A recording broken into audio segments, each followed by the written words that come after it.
So, ladies and gentlemen, welcome to our video of Ketu in the fifth house of your Dashamsha chart. As in, what happens when Ketu is in the fifth house of your D10 Dashamsha, which is the chart related to your obligation to society.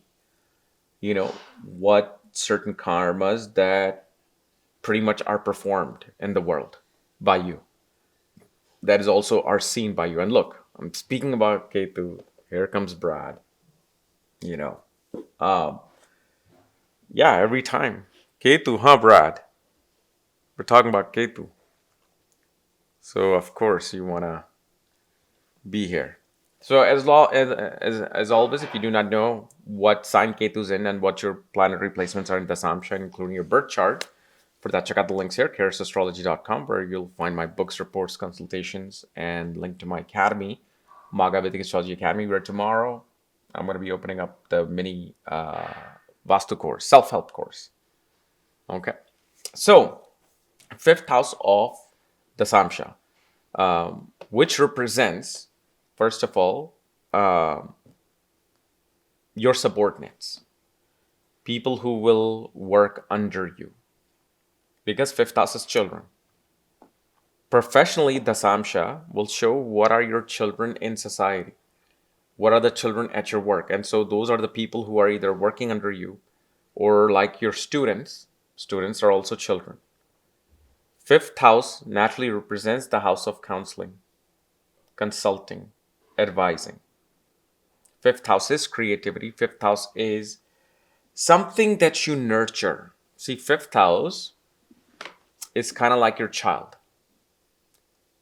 So, fifth house will become a point where you will specially take a closer look at, where you will kind of like give your special sensitive point to, your sensitive care to. So here Ketu first of all shows that one may have some past life unfinished work related to children, students, and subordinates. That means that it may not be the most enjoyable thing that you will do because it is a unfinished business. Unfinished business doesn't necessarily have to be, always good. At the same time, it shows that a person will only enjoy work which requires them to do research and analysis. Because Ketu represents research, Ketu represents analysis. So they enjoy that type of work when it's in the fifth house. The other thing we see is that they will have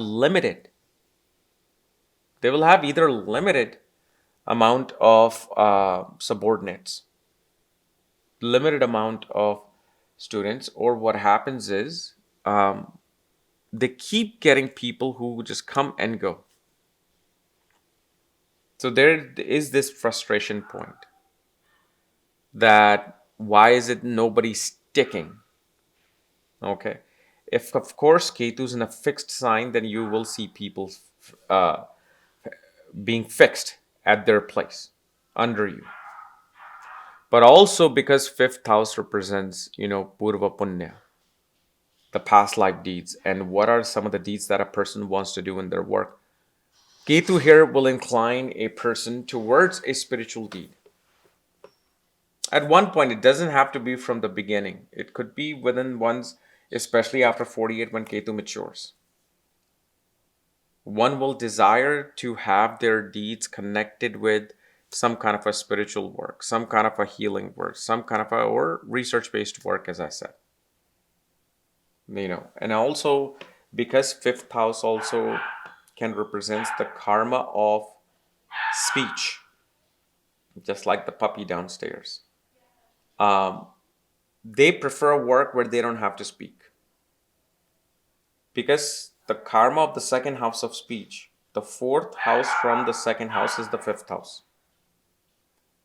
So Ketu wants to shut that down.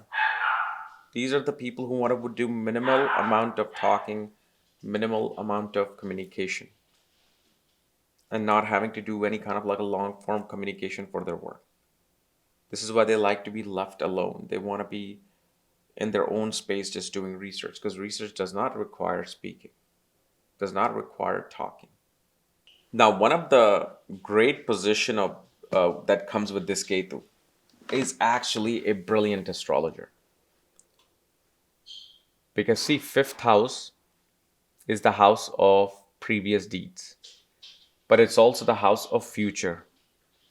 So there is this aspect of time that is seen with the fifth house. And obviously, a job of an astrologer is to see what has taken place in the past, what is taking place in the future, and what could be the result, in the future of whatever the actions that are being taken.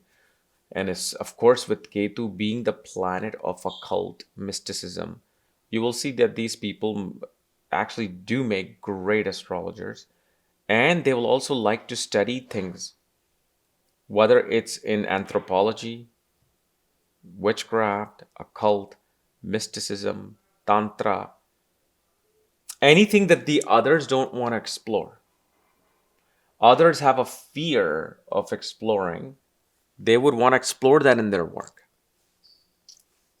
But it's only a part of the puzzle, because you'll find all kinds of people with Ketu in the fifth. You'll find IT professionals, you will find lawyers, but yeah, all of them will have that interest in them.